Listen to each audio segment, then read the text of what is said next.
Hola, mis queridos hermanos, que la paz de nuestro Señor Jesucristo esté con nosotros y que cada día nos ayude y nos guíe. Hoy vamos a hablar sobre la promesa de las familias proféticas, algo muy hermoso que tiene nuestro Padre Celestial para cada uno de nosotros, algo lleno de esperanza, lleno de fe y lleno de amor. Desde el momento en el cual Dios creó a la humanidad a través de Adán y Eva, plantó su plan primordial para la raza humana, la familia. Nuestro Padre Celestial, en su infinita sabiduría, conoce acerca del poder que emana de una comunidad de seres enlazados por la fuerza más poderosa que existe sobre la tierra, que es el amor. Es por causa de este concepto que decide que su propio Hijo no fuera concebido por un proceso espiritual creativo como lo hizo con Adán, sino a través de una familia. El Señor, desde su creación, entendió la familia como la semilla básica de cualquier sociedad, pero sobre todo de cualquier cultura. Como Creador Supremo, sabe mejor que nadie cómo una casa puede afectar el futuro de las naciones, ya sea para bien o para mal, tanto así que dejó en su palabra escrita la siguiente sentencia para su pueblo. Éxodo 34, 6, 7. Jehová pasó por delante de él y exclamó: Jehová, Jehová, Dios fuerte, misericordioso y piadoso, tardo para la ira y grande misericordia y verdad, que guarda misericordia a millares, que perdona la iniquidad, la rebelión y el pecado, pero que de ningún modo tendrá por inocente al malvado, que castiga la maldad de los padres en los hijos y en los hijos de los hijos hasta la tercera y cuarta generación. Sabedor de todos estos principios básicos de la vida humana, el Señor ha estado buscando permanentemente hombres y mujeres que no solo deseen afectar su presencia o aún el de sus hijos, sino que anhelen dejar un legado para las futuras generaciones a través del establecimiento de una nueva cultura. Fue así como buscó a Noé. A pesar de que el mundo había caído en desgracia por el pecado, Jehová se afanó en encontrar a un hombre sobre la tierra en el cual entra el pacto. Su anhelo desde el comienzo de la creación no era estar alejados de la humanidad, por el contrario, deseaba tener comunión con quienes había sido hecho a imagen y semejanza suya. Es por esta causa de este interés del Padre que su proyecto divino de darle un nuevo comienzo a la humanidad cae en las manos de Noé, quien establece con el Todopoderoso una alianza que afecta la realidad de la tierra hasta nuestros días. He aquí la evidencia. Génesis 8, 20, 22. Luego Noé construyó un altar en honor al Señor. Tomó aves y animales puros de cada clase y los ofreció en holocausto al Señor. Cuando el Señor le llegó aquel olor tan agradable, dijo: Nunca más volveré a maldecir la tierra por culpa del hombre, porque el hombre desde joven solo piensa en hacer lo malo. Tampoco volveré a destruir a todos los animales como hice esta vez. Mientras el mundo exista, habrá siembra y cosecha, hará calor y frío, habrá invierno y verano y días con sus noches. No satisfecho Dios con esa bendición que se manifiesta para la humanidad por causa de un hombre sensible a su voz, agregó contundentemente. Génesis 9, 9, 17. Mirad, yo voy a establecer mi pacto con vosotros y con vuestros descendientes y con todos los animales que están con vosotros y que salieron del arca, aves y animales domésticos y salvajes, y con todos los animales del mundo. Mi pacto con vosotros no cambiará. No volveré a destruir al hombre y animales con un diluvio. Ya no volverá a haber otro diluvio que destruya la tierra. Esta es la señal del pacto para que siempre hago con vosotros y con todos vuestros animales. He puesto mi arco iris en las nubes y servirá como señal de pacto que hago en la tierra. Cuando yo haga venir nubes sobre la tierra, mi arco iris aparecerá entre ellas.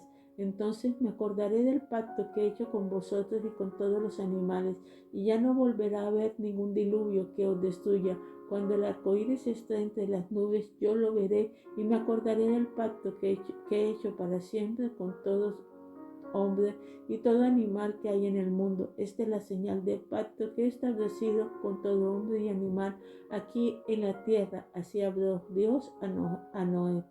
El deseo de hacer la voluntad divina de una persona como Noé transformó por completo el futuro de toda la tierra, condiciones que hoy se dan por sentadas como la ausencia del diluvio que inunda el planeta son consecuencia del pacto que se gestó en aquel momento. Otro ejemplo bíblico en la vida de Abraham, un hombre que a pesar de las condiciones adversas en las que creció, una familia de idólatras supo oír la voz del Altísimo, moverse tras ella y gracias a esa disposición crea un pacto de comunión entre él y Dios que deparó el nacimiento de una nueva nación, Israel. Quizás en su momento Abraham jamás imaginó todo lo que Jehová haría con el tiempo a través de sus simientes. Sin embargo, nosotros sí lo sabemos y fue extraordinario. De igual manera, la historia registra la vida de David, un gran rey para muchos, pero para Dios, el hombre sobre el cual se empezó a escribir la nueva historia de la humanidad, de la cual el propio Cristo dio testimonio durante la visión de Juan sobre el Apocalipsis 22:16.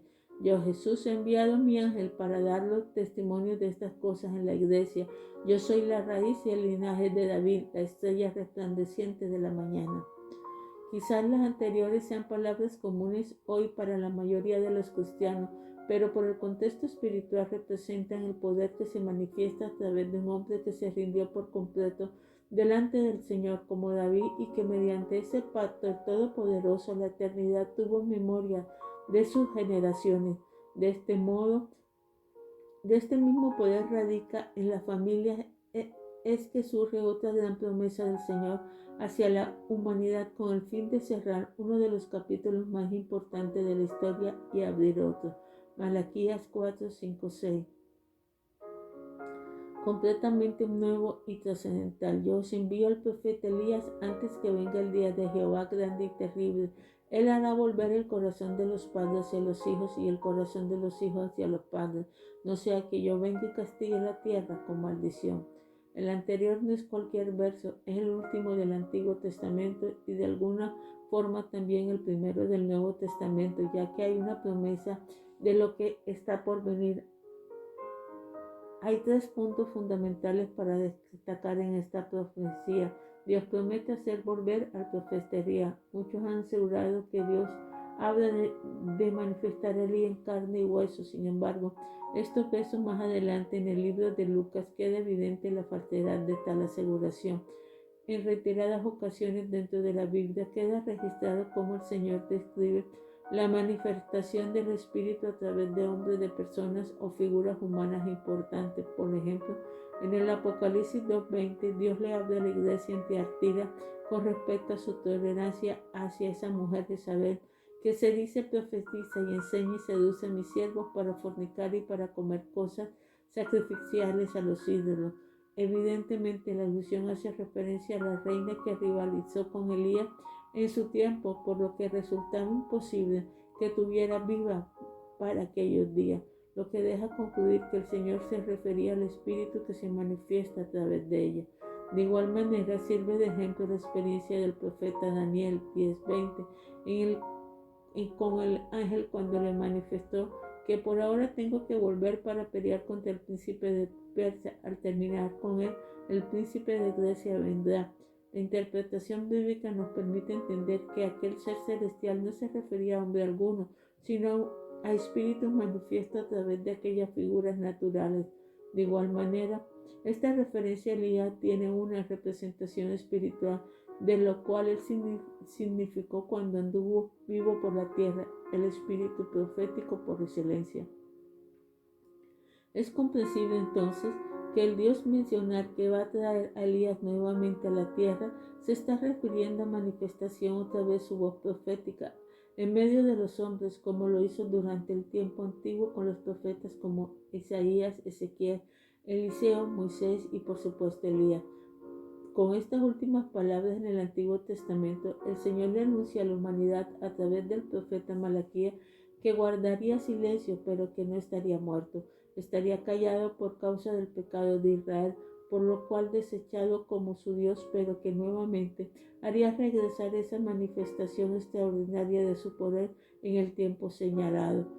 Fusionaría el corazón del Padre e Hijo y viceversa. Segundo, en primera instancia, quizás no parece tener sentido que Dios ligue una promesa como esta a la par de un hombre como Elías, a quien no se conoció un hijo natural. Es por esto importante usar la interpretación del texto desde un punto de vista espiritual y no natural, ya que al escudriñar las Escrituras nos percatamos de que Elías sí tuvo un hijo, pero no de la carne, sino del espíritu, Eliseo.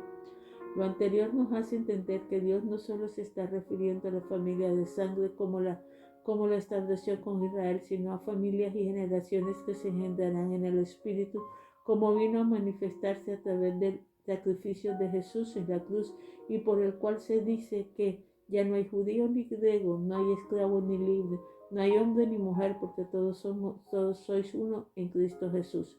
Gálatas 3:8.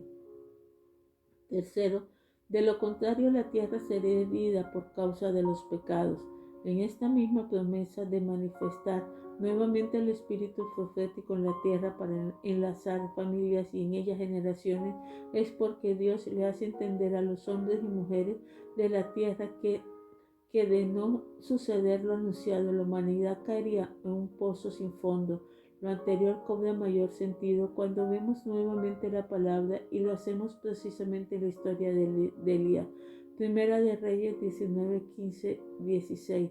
Jehová dijo: ve, vuélvete por el mismo camino hacia el desierto de Damasco. Llegarás sin ir a Hazael como rey de Siria, a Jehú, hijo de Nisi, lo ungirás como rey de Israel, y Eliseo, hijo de Safat de Abel Mehola, lo ungirás como profeta para que ocupe tu lugar. En la primera lectura del texto anterior quizás no sea fácil encontrar mucha relación con lo expuesto en el profeta Malaquías. Sin embargo, en esta ocasión, lo que no está escrito curiosamente habla más que lo que está redactado. Quien pueda leer toda la historia del profeta Elías sabrá de las tres áreas que Dios le encomendó, solo completó una: ungir a Eliseo como profeta en su lugar. Esto probablemente llevará al lector a hacer muchas preguntas, como por ejemplo, ¿por qué Dios arrebató a Elías sin que hubiera completado lo encomendado? La respuesta menos obvia, pero la más probable según este contexto, sería que esa era precisamente el plan de Dios, que Elías no completara la tarea porque la siguiente generación le encargaría de continuarla. Aquel que desea aprender verdaderamente con estas enseñanzas podrá escudriñar cómo la tarea que Dios encomendó a Elías continuó vigente, pero no a través de sus manos. La Biblia registra cómo más adelante Eliseo fue quien terminó ungiendo a Hazael como rey de Siria, y posteriormente un hijo espiritual suyo fue el que encargó de ungir a Jehú como rey de Israel. Entonces, ¿qué es la relación con la propuesta expuesta por Malaquías? Cobra mayor sentido, ya que la orden profética que el Señor le dio a un hombre, Elías, se terminó completando con generaciones que vinieron después.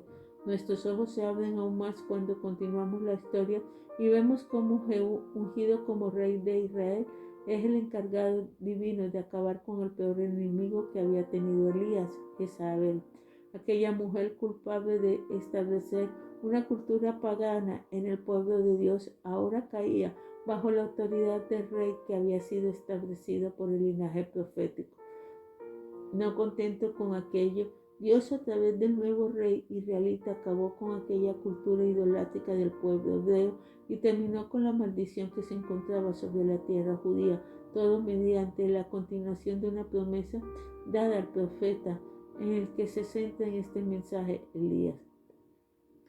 Al unir estas tres partes de la promesa expuesta por el profeta Malaquías, se puede entender en palabras actuales interpretadas que Dios le está diciendo a la tierra que Él venía en un plan mayor para la humanidad, del que se había gestado por causa del pecado, el cual basa en establecer su diseño profético sobre personas y que ésta a su vez lo establecerán sobre sus hijos y sobre ellos, sobre los suyos, hasta que lo descrito por el Creador se haga manifiesto sobre la tierra para el bien de la misma. Toda esta magnífica historia es el vivo ejemplo del poder manifiesto de una familia que entra en comunión íntima con Dios y con ese pacto trae una repercusión sobre la eternidad. La familia que termina por completo el cuadro de esta enseñanza fue la cuna del mayor profeta de la humanidad. Lucas 1, 5, 7. Hubo en los días de Herodes, rey de Judea, un sacerdote llamado Zacarías, de la clase de Abías. Su mujer era de la hija de Aarón y se llamaba Elizabeth. Ambos eran justos delante de Dios y andaban irreprensibles, pero todos los mandamientos y ordenanzas del Señor. Pero no tenían hijos porque Elizabeth era estéril. Ambos eran ya de avanzada edad.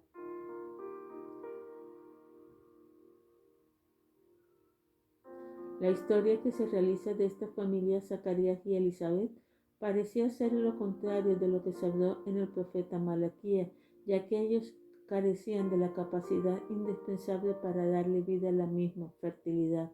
A pesar de que esto era gente buena y recta delante de Dios, no tenían ningún heredero, necesitaban el elemento básico para completar la promesa, un hijo.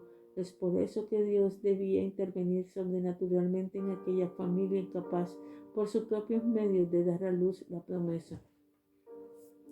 Esto de alguna manera refleja de lo que hoy necesita cada hogar, por más bueno que sea, el Señor en medio de ellos, porque de lo contrario,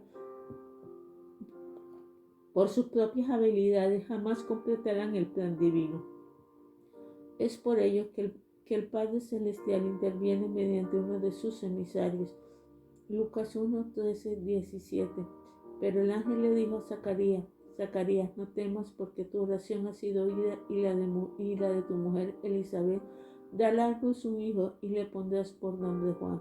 Tendrás gozo y alegría, y muchos se regocijarán por su nacimiento, porque será grande delante de Dios. No beberá vino ni sidra, y será lleno del Espíritu Santo. Aún desde el vientre de su madre hará que muchos de los hijos de Israel se conviertan al Señor su Dios, e irán delante de él con el espíritu y el poder de Elías, para hacer volver los corazones de los padres a los hijos y de los rebeldes a la prudencia de los justos, para preparar al Señor un pueblo bien dispuesto. A través de semejante profecía vemos varios puntos supremamente importantes dentro de esta enseñanza. Lo primero es entender que lo que el ángel denominó como oración, en otras versiones bíblicas se manifiesta como clamor, lo cual nos hace entender que la petición de Zacarías para tener un hijo había estado presente en su boca y corazón por mucho tiempo con gran fervor. Sin embargo, la respuesta aún no había llegado hasta ese momento. Luego leemos cómo la reacción del texto de Malaquías se manifiesta nuevamente, haciéndonos entender que él regresar de día era mediante una manifestación espiritual profética que ahora estaba sobre la familia de Zacarías y Elizabeth, del cual forma que hoy esa promesa está sobre cada familia del pueblo de Dios. Lastimosamente, la respuesta del sacerdote de la casa desentona por completo con aquella profecía, pero al mismo tiempo su experiencia nos enseña una gran verdad. Lucas 1, 18, 20 dice así: Zacarías, preguntó el ángel, ¿en qué conoces esto? Porque yo soy viejo y mi mujer es de edad avanzada. Respondió el ángel y le dijo: yo soy Gabriel, que estoy delante de Dios, y he sido enviado a hablarte y a darte esta buena nueva. Ahora, por cuanto no creíste mis palabras, las cuales se cumplieron a su tiempo, quedarás mudo y no podrás hablar hasta el día en que esto suceda. La reacción de Zacarías definitivamente no fue la aceptada. Lo primero que hizo fue poner sus impedimentos delante de Dios para decir de alguna forma: es imposible que esto suceda por más que tú lo digas. Pareciera increíble pensar que alguien que ha estado gimiendo por un hijo delante del Señor por tanto tiempo fuera incapaz de percatarse que quien le enviaba aquel mensaje era el mismísimo Dios, pero así no sucedió. Zacarías estaba ciego espiritualmente. Había llegado una respuesta que cambia su vida y la de su familia para siempre. Sin embargo, él solo veía su condición limitada como hombre viejo y estéril. Lo mismo ocurre hoy en muchas casas donde prefieren creerle a las estadísticas, a los políticos, a los medios de comunicación o aún a sus propios recursos económicos para que estos determinen el destino de su familia. Cuando los diseños del Eterno son inalterables, por más adversidades humanas que existan, su palabra se cumplirá indefinitivamente. De manera consecuente, con los principios que rigen el mundo espiritual, Dios tuvo que tomar una decisión drástica para garantizar el cumplimiento de su promesa sobre aquella familia. Paradójicamente tuvo que sacar del camino a Zacarías, quien se había convertido en su principal estorbo, ya que la incredulidad que manifestaba por su boca sería el enemigo número uno de aquella profecía. Al dejar mudo al sacerdote, Jehová le estaba diciendo a la familia, pero en especial a los padres de la tierra, que en sus labios había un poder sobrenatural que, de no ser comprendido, podía acabar con los planes del mismo Dios sobre cada hogar, ya que no ha sido entregado una autoridad descomunal tal como lo describe Mateo. De cierto os digo que todo lo que atéis en la tierra será atado en el cielo, y todo lo que desatéis en la tierra será desatado en el cielo. Mateo 18:18. Elizabeth, por su parte, a pesar del trago amargo que pasa a su familia en la condición de su marido, decide asumir una postura de autoridad espiritual. Como madre entiende su rol dentro de su familia y se dispone a bregar cómo responderle a la voz de la incredulidad que le rodeaba.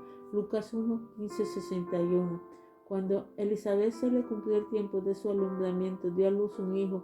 Al oír los vecinos y los parientes que Dios había engrandecido para con ella su misericordia, se regocijaron de ella. Aconteció que el octavo día vinieron para circuncidar al niño y lo llamaron con el nombre de su padre Zacarías, pero su madre dijo, no se llamará Juan.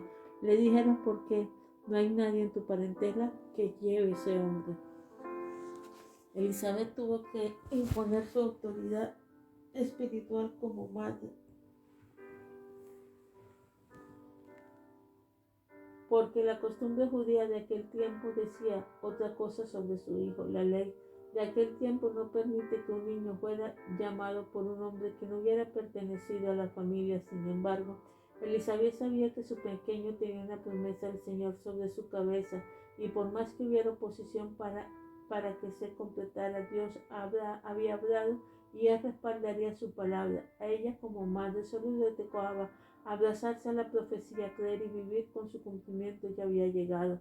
Esta madre arriesgó su propia cabeza al imponerse de forma ante la autoridad de su ciudad y de su familia.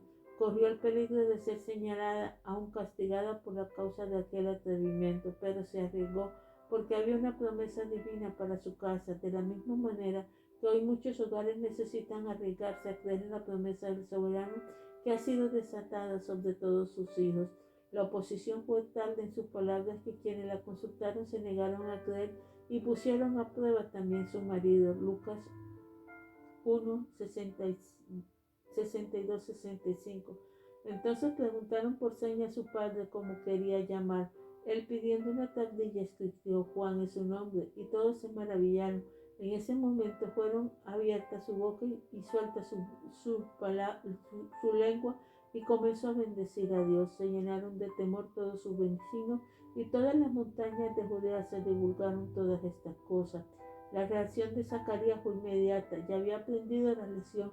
No dudó en colocarle el nombre que había dicho por el ángel Juan. Tendrá de ese simple nombre tan común por nuestros días encerraba una gran enseñanza. La palabra del Señor había sido dada a luz verdaderamente. Cuando el ángel había sentenciado a Zacarías por causa de su incredulidad, puso una cláusula sobre aquel castigo. Ahora, por cuando no creíste en mis palabras, las cuales se cumplirán a su tiempo, quedarás mudo y no podrás hablar hasta el día en que esto suceda. El ángel le dijo al anciano que en cuanto se cumpliera la profecía, él volvería a hablar, pero había un gran detalle en esto. El niño ya tenía 8 días de nacido. La profecía se había cumplido, pero Zacarías todavía no hablaba nuevamente. Fue necesario aquella confesión simbólica que hizo pública con la tablilla para que la promesa se cumpliera por completo y el castigo fuera retirado. En otras palabras, la Escritura nos enseña cómo el Señor no habla de un cumplimiento físico sino espiritual en el corazón del sacerdote. Era necesario que aquel hombre creyera aquella profecía para que esto pudiera manifestarse plenamente, pero hay algo todavía más maravilloso que encierra este paisaje y tiene que ver con lo primero que hizo su padre al recibir la palabra. Lucas 1:67. Zacarías, su padre, fue lleno del Espíritu Santo y profetizó diciendo: el viejo sacerdote había entendido la clave. Dios no ocupa saber cuáles eran sus impedimentos físicos para que la profecía se cumpliera. Él ya lo sabía. El Señor necesitaba un padre que se empoderara de aquella promesa y la proclamara con autoridad sobre sus hijos. En estos mismos que durante aquellos maravillosos momentos profetizó Zacarías, se vuelve hacia su bebé recién nacido y le profetiza. Lucas 1:76-77. Y tu niño, profeta del Altísimo, será llamado, porque irá delante de la presencia del Señor para preparar sus caminos, para dar conocimientos de salvación a su pueblo, para perdón de sus pecados, para entrañable misericordia de nuestro Dios, con que nos visitó desde lo alto la aurora, para dar luz a los que habitan en tiniebla y en sombra de muerte, para caminar nuestros pies por caminos de paz.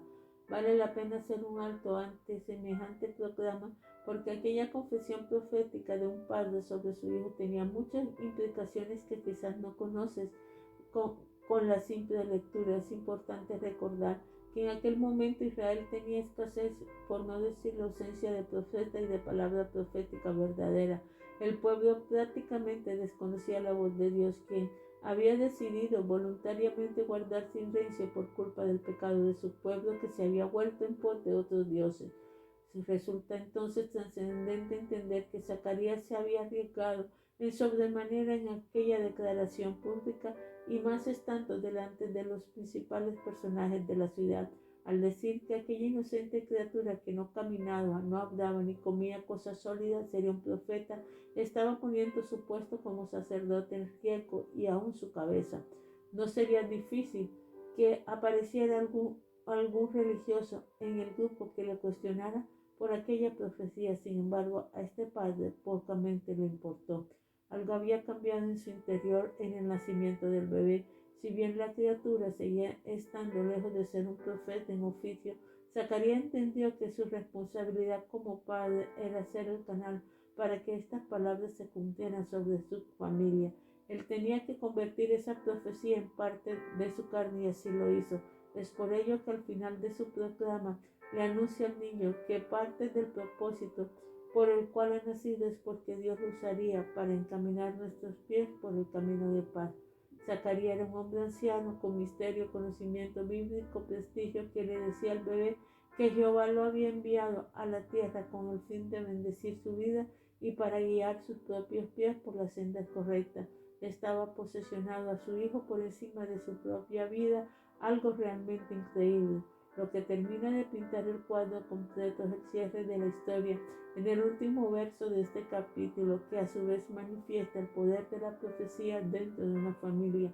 El niño crecía y se fortalecía en espíritu y estuvo en lugares del desierto hasta el día de su manifestación en Israel. Lucas 1:8. Una afirmación tan simple muchas veces pasa por alto, reflejan en oportunidades una gran verdad espiritual que traerá éxito a todas las familias del pueblo de Dios. La palabra registra luego de aquella confesión profética que la criatura empezó a crecer, pero al mismo tiempo se fortalecía su espíritu. Esto permite entender que aquel viejo sacerdote se había olvidado de su incredulidad y de todos los cuestionamientos que pudiera venir a su cabeza para convertirse en un verdadero padre de generaciones. Al conocer el plan divino para su casa, se dispuso a declararlo, pero no de manera ocasional ni interna. Zacarías se dedicó el resto de su vida a recordarle a Juancito una y otra vez que el Señor le había escogido como profeta. No se cansó nunca de recordar la historia del cómo el Padre Celestial había hecho un milagro con ellos para que pudiera tener un hijo, como el vientre de su madre había sido curado de infertilidad y aún en la vejez tuvieron la alegría de concebir un hijo. Eso era lo que fortalece el espíritu de Juan, las palabras de Dios confesadas una y otra vez por su padre. A partir de este nacimiento, ya Zacarías dejó ser un hombre cualquiera para pensar en convertirse en el atalaya de las profecías del Altísimo sobre su familia. Cambió su mentalidad y al mismo tiempo que cambió su confesión, se arriesgó a llamar a su hijo profeta, aunque hubiera persecución, crítica, burla, corriendo el riesgo de equivocarse porque quizás su hijo tomara otra dirección cuando creciera. Zacarías se atrevió a preservar por amor a sus generaciones y al mismo tiempo no dejó una gran enseñanza porque el mayor profeta de la historia no tuvo un ángel que lo visitara ni una palabra que lo defendiera para señalarle como el escogido. Juan lo que tuvo fue el mayor regalo de su vida, una familia profética que confió en su destino divino hasta que ésta fuera manifestada hombre. Padre Celestial, en nombre de nuestro Señor Jesucristo, venimos ante tu presencia. Yo te pido, Dios eterno, Señor, en este momento que seas tú ministrando y guiando, que cada persona, Padre Celestial, mire su familia como una familia profética, Señor, que los padres profeticen sobre sus hijos, Señor. Te lo pido en nombre de Jesús de Nazaret, que entiendan, Padre Celestial, la importancia de la profecía en la vida de la familia, que entiendan la importancia de la familia para nuestro Padre Celestial. Oh Dios eterno, en nombre de tu Hijo Jesús de Nazaret te lo pido. Oh Dios eterno, danos más discernimiento a los padres, Señor, para aprender a guiar a nuestros hijos con bendiciones y caminos proféticos. Te lo pido en nombre de Jesús de Nazaret. Ayúdanos, Padre Celestial, y bendícenos. Te lo pido en nombre de nuestro Señor Jesucristo. Amén y amén. Señor, te doy gracias por todo lo que haces. Que tu presencia siempre esté en nuestra vida y en nuestra familia. Te lo pido en nombre de nuestro Señor Jesucristo. Mi querido hermano, si quieres comunicarte con nosotros, lo puedes hacer a través del WhatsApp más 57 310 601 6670 más 57 310-601-6670. Que la bendición del Padre, del Hijo y del Espíritu Santo esté contigo.